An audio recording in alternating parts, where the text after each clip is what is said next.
அமைதி அருளும் இறைவா, உம்மை போற்றுகின்றோம். நெஞ்சில் சுமக்கும் இறைவா, நீதியில் நிறைவே இறைவா, சுமை தாங்கியே இறைவா, புகழ்ந்து போற்றி ஆராதிக்கின்றோம்.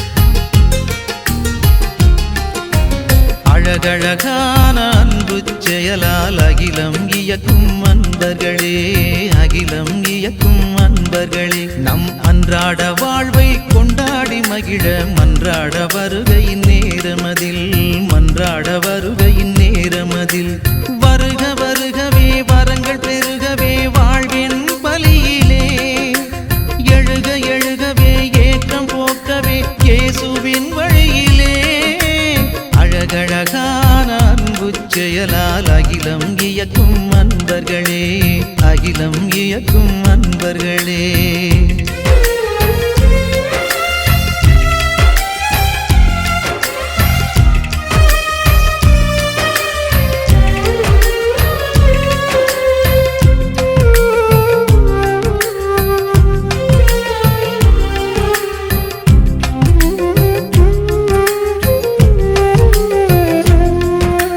கடவுளின் அன்பு பிள்ளைகள் நாம் கணமும் மறவோம் நம் வாழ்வில், உடனுள்ள யாவரும் நம் உறவே, உயிருள்ள வரையில் இதை நினைப்போம்.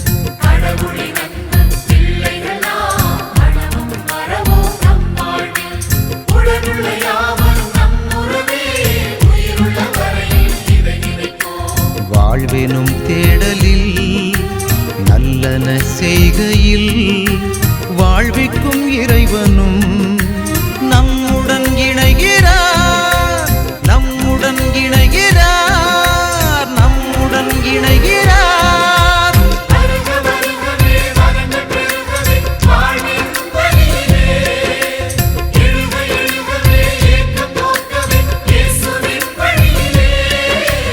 அழகழகான அன்பு செயலால் அகிலம் இயக்கும் அன்பர்களே, அகிலம் இயக்கும் அன்பர்களே.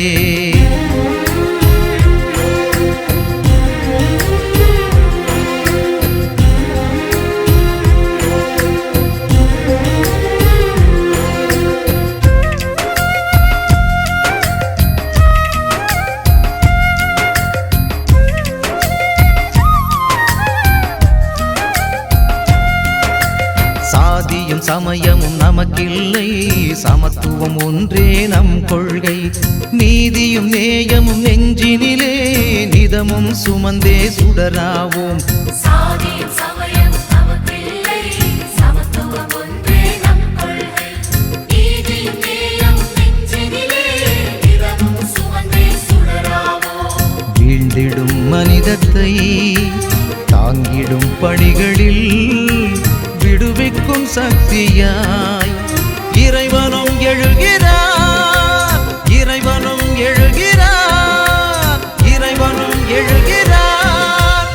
அழகழகான அன்பு செயலால் அகிலம் இயக்கும் அன்பர்களே, அகிலம் இயக்கும் அன்பர்களே, நம் அன்றாட வாழ்வை கொண்டாடி மகிழ மன்றாட வருகையின் நேரமதில், மன்றாட வருகையின் நேரமதில், வருக வருகவே வரங்கள் பெருகவே வாழ்வின் பலியிலே, எழுக எழுகவே ஏற்றம் போக்கவே இயேசுவின் வழியிலே, அழகழகான அன்பு செயலால் அகிலம் இயக்கும் அன்பர்களே, அகிலம் இயக்கும் அன்பர்களே.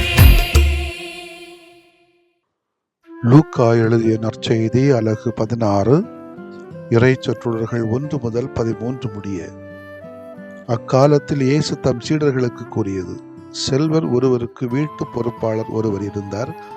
அவர் தம் தலைவரின் உடைமைகளை பாழாக்கியதாக அவர் மீது பழி சுமத்தப்பட்டது. தலைவர் அவரை கூப்பிட்டு, உம்மை பற்றி நான் கேள்விப்படுவது என்ன? உம் பொறுப்பில் உள்ள கணக்கை ஒப்படையும்.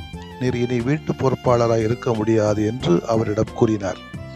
அந்த வீட்டு பொறுப்பாளர், நான் என்ன செய்வேன்? வீட்டு பொறுப்பிலிருந்து என் தலைவர் என்னை நீக்கிவிடப் போகிறாரே.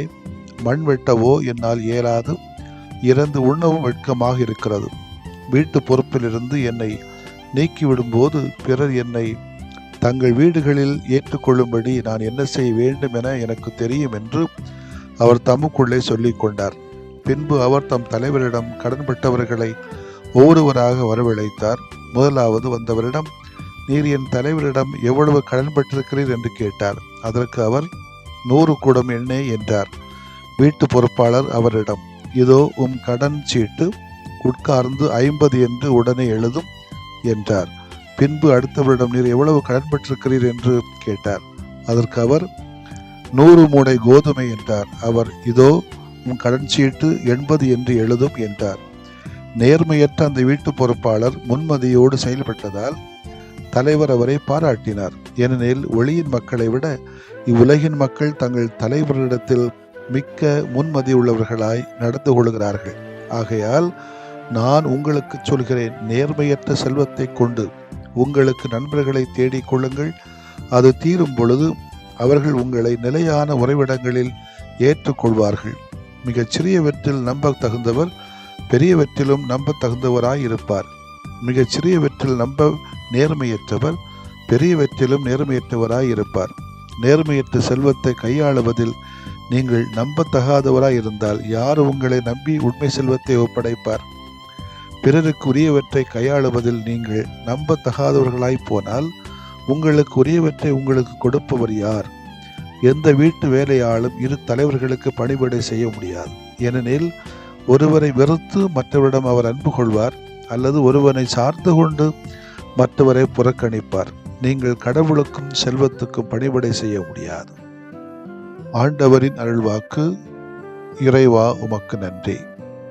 கிறிஸ்து இயேசுவிலே பிரியமுள்ள சகோதரிகளே சகோதரிகளே, பொது காலத்தின் 25வது ஞாயிற்றுக்கிழமை கொண்டாடும் நாளிலே அநியாயமான செல்வத்தை கொண்டு இறையாட்சியில் பங்கு பெற முடியாது.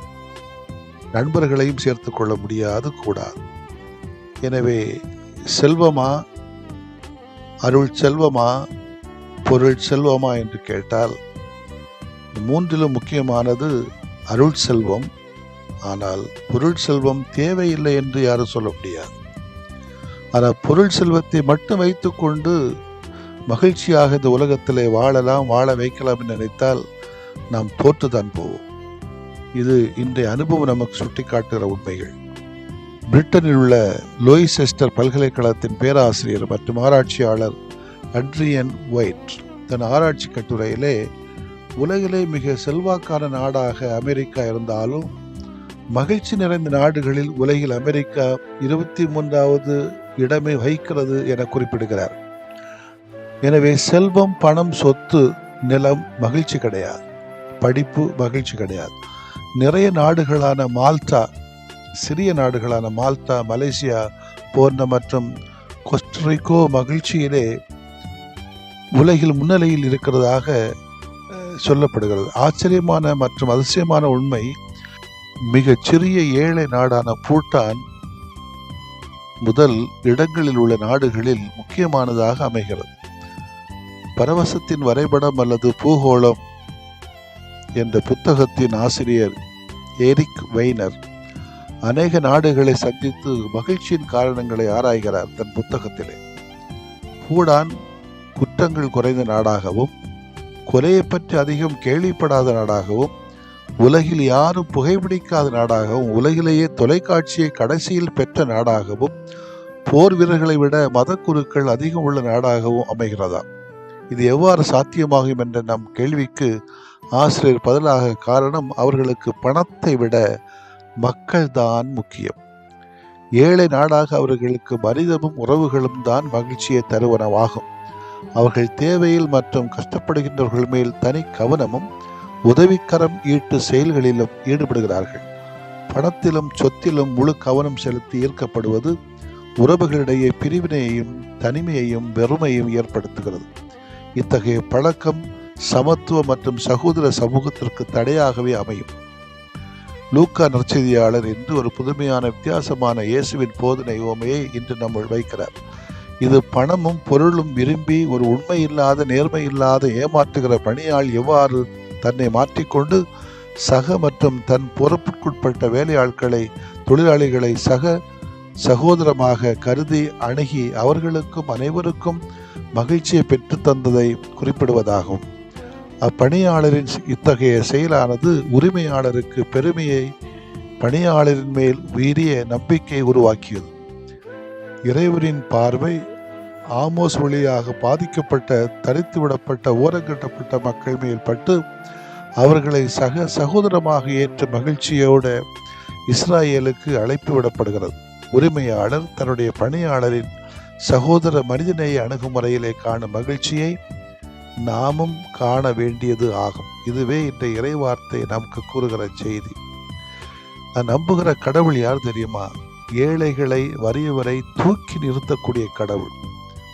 ஏழைகளுக்கு எதிரான திட்டங்களையும் மோசடிகளையும் செய்து விலை பேசுகிற பல பதர்களையும் விற்றுக்கொள்கிற இந்த சமூகத்திலே திருப்பாடல் 113 சொல்லுகிற ஏழைகளை நசிக்கு ஒடுக்குவோர் கடவுளின் எதிரிகள் என்று சொல்லப்படுகிற வார்த்தைகளுக்கு ஏற்ப நாமும் ஏழைகளை தூக்கி நிறுத்துகின்ற மனிதர்களாக இருக்க வேண்டும்.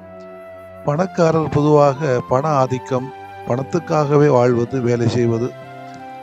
இவர்கள் செல்வத்துக்கு கடவுளுக்கு பணிவிடை புரிய இயலுமா என்று கேட்டால் முடியாது. எனவே அன்புக்குரியவர்களே, நம்முடைய வாழ்வு நல்ல ஒரு மனிதத்தன்மை, மகிழ்ச்சித்தன்மை இந்த உலகத்தில் உருவாக மன்றாடுவோம், அதற்காக செயல்படுவோம், அதை பிறருக்கு கற்றுக் கொடுப்போம். ஆமேன். மன்றாடுவோமாக. இறைவா, நேர்மையான வழிகளிலே நடந்து உண்மையான செல்வத்தை அடைந்திட எங்களுக்கு அருள்தாரும். அதே வேளையிலே ஆங்காங்கே நல்ல வேலைகளுக்காக கஷ்டப்படுகிற இளையவர்களுக்கு நல்ல வேலை வாய்ப்பை தாரும். குடும்ப அமைதி இழந்து பெற்றோர்களை உதறித்தழுகிற குடும்பங்களிலே பிள்ளைகள் பெற்றோரோடும் பெற்றோர்கள் பிள்ளைகளோடும் இணைந்து செல்லுகின்ற வருகின்ற சூழல்களை உருவாக்கி மகிழ்வோடும் மகிழ்ச்சியோடும் வளர்கின்ற ஒரு சமுதாயத்தை உருவாக்கிட எங்களை கருவிகளாக மாற்றும் ஆண்டவரே. ஆமேன். விரும்புகிறேன் நீயும் குணமாகு, அஞ்சாதே நான் என்றும் உன்னோடு. விரும்புகிறேன் நீயும் குணமாகு, அஞ்சாதே நான் என்றும் உன்னோடு.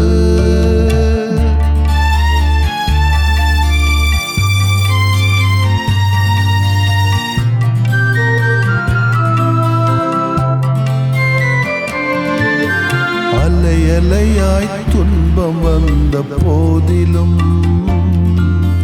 அரவணைத்து காக்கும் எங்கள் அன்பு தெய்வமே. அலையாய் துன்பம் வந்த போதிலும் அரவணைத்து காக்கும் எங்கள் அன்பு தெய்வமே.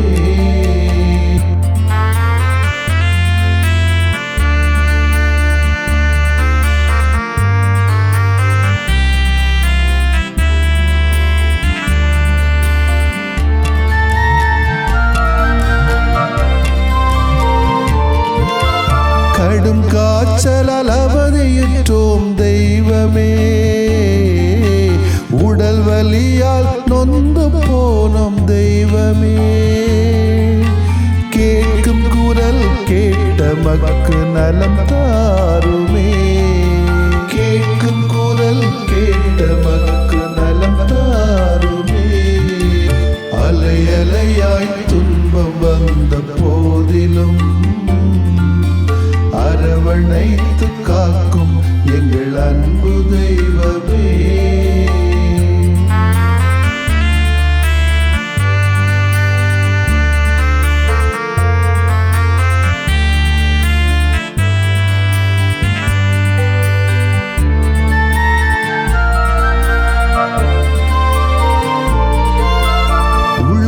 மறைவை இழந்து நின்றோம் தெய்வமே, குழந்தையின்றி நிலை குலைந்தோம் தெய்வமே. கேட்கும் குரல் கேட்ட மக்கு நலம் தாருமே, கேட்கும் குரல் கேட்ட மக்கு நலம் தாருமே. அலை அலையாய் துன்பம் வந்த போதிலும் அரவணைத்து காக்கும் எங்கள் அன்பு தெய்வமே.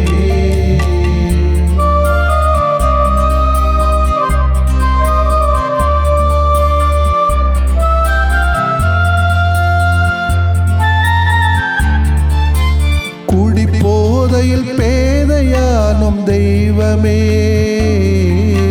குடும்ப மகிழ்வை குலைத்து விட்டோம் தெய்வமே. கேட்கும் குரல் கேட்ட மக்கு நலம் தாருமே, கேட்கும் குரல் கேட்ட மக்கு நலம் தாருமே. அலை அலையாய் துன்பம் வந்த போதிலும் அரவணைத்து காக்கும் எங்கள் அன்பு தெய்வமே.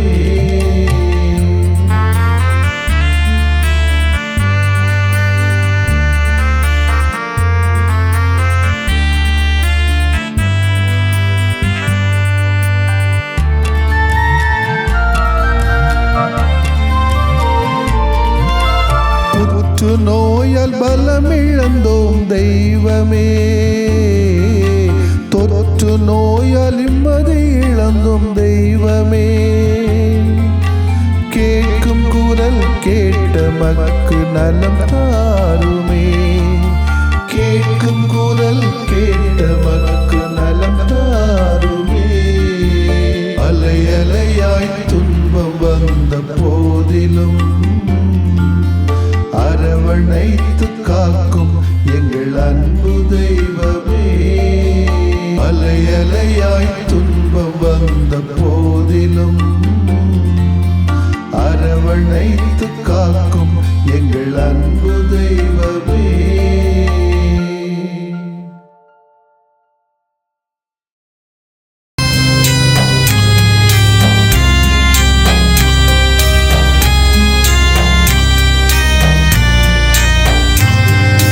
மாண்புயரிவருள்ளடையாளத்தை தாழ்ந்து பணிந்து ஆராதிப்போம். பழைய நியம முறைகள் அனைத்தும் இனி மறைந்து முடிவு பெறுக. புதிய நியம முறைகள் வருக. புலன்களாலே மனிதன் இதனை அறிய இயலா. குறைகள் நீக்க நம்பிக்கையின் உதவி பெறுக.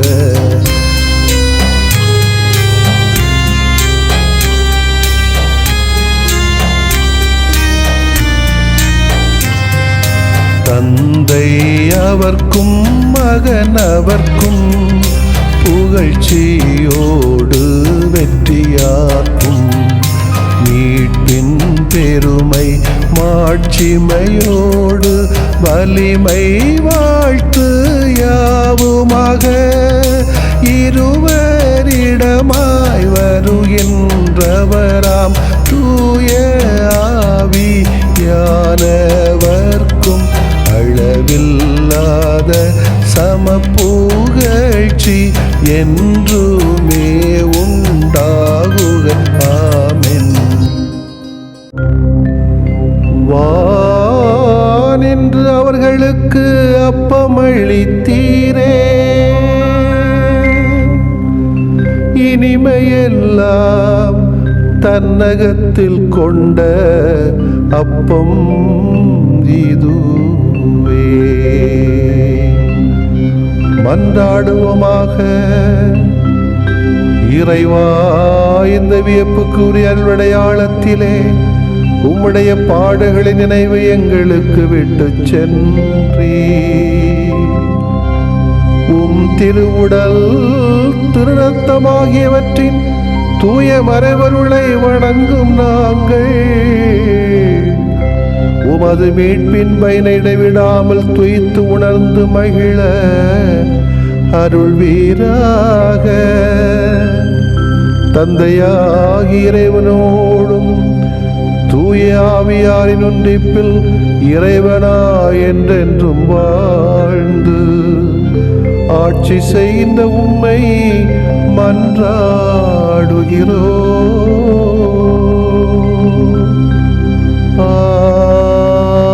ஆமென்.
மகிழ்வின் காரணரே எம் தேவ சகாய சாட்சியே.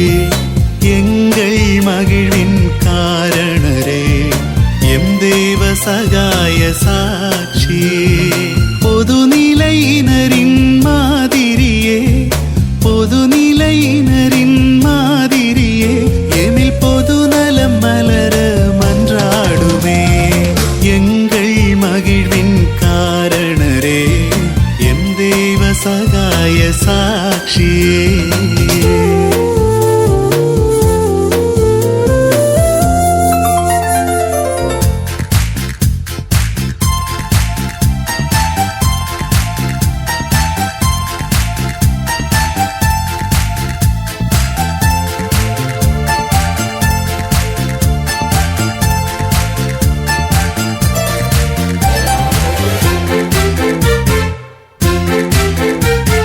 நற்செய்தி ஒளியை மனமேற்றீர் நற்பாதை தனையே தினம் தேர்ந்தீர். நற்செய்தி ஒளியை மனமேற்றீர் நற்பாதை தனையே தினம் தேர்ந்தீர்.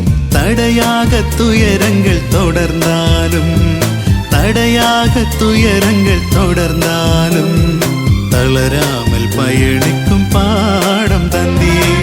எங்கள் மகிழ்வின் காரணரே எம் தேவ சகாய சாட்சியே.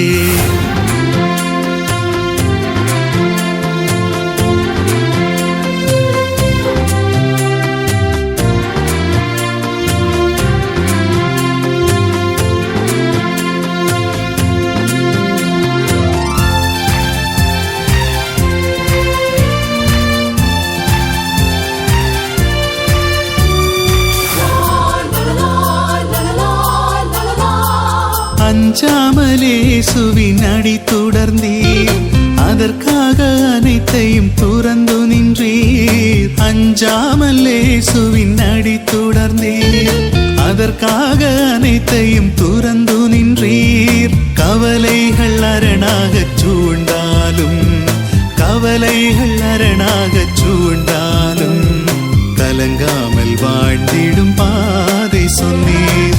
எங்கள் மகிழ்வின் காரணரே எம் தேவ சகாய சாட்சியே. எங்கள் மகிழ்வின் காரணரே எம் தேவ சகாய சாட்சியே. பொதுநிலையினரின் மாதிரியே பொதுநிலை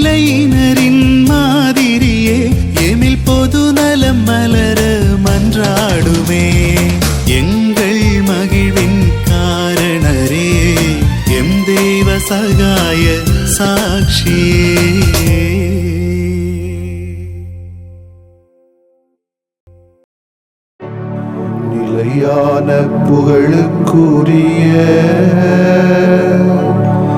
தூய இறை நன்மைக்கு எல்லா காலமும்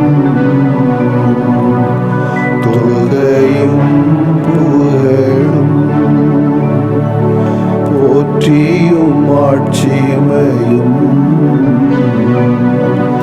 உண்டாக கடவது போற்றியும் ஆட்சிமையும் உண்டாக கடவது. தந்தை மகன் தூய ஆவியாரின் பெயராலே ஆமென்.